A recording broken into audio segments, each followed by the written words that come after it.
So this is a standing lesson that will work on your legs and on your balance and on your hips. Now, if your knees hurt a little bit when you're doing this, make the movement smaller. So come and stand by a chair. I'm going to put my left hand on the chair for balance.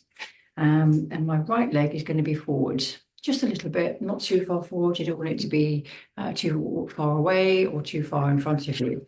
A little bit further forward, my right leg further forward of my left leg and out to the side a touch so it's on a diagonal. My left hand's on the chair, so my knees are slightly soft, and I'm just going to shift the weight into my front foot and then into my back foot, just swaying forwards and backwards. So when you shift the weight forward, you've got about 70 to 80% of the weight in the front foot. So you still have some weight in the back foot. And then you shift it back, but you still have weight in the front foot. So shifting forward, about 70 to 80% weight in the front foot, and then shift it back 70 to 80% in the back foot.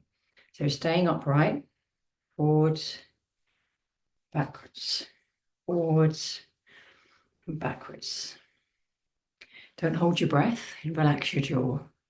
The other hand relaxed, knees stay bent all the time, just a small amount.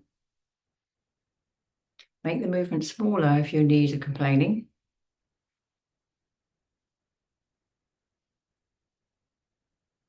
And then come to stand, both feet side by side.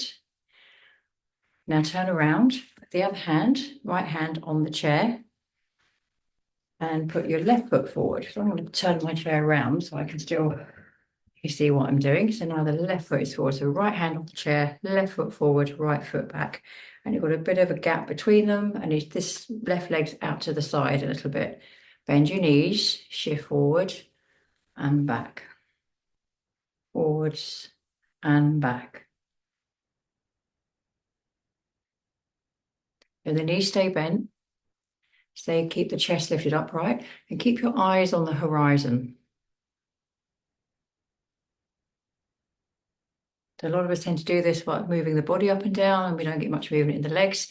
But if you keep your eyes on the horizon, that's a good gauge of where you are and what your head's doing.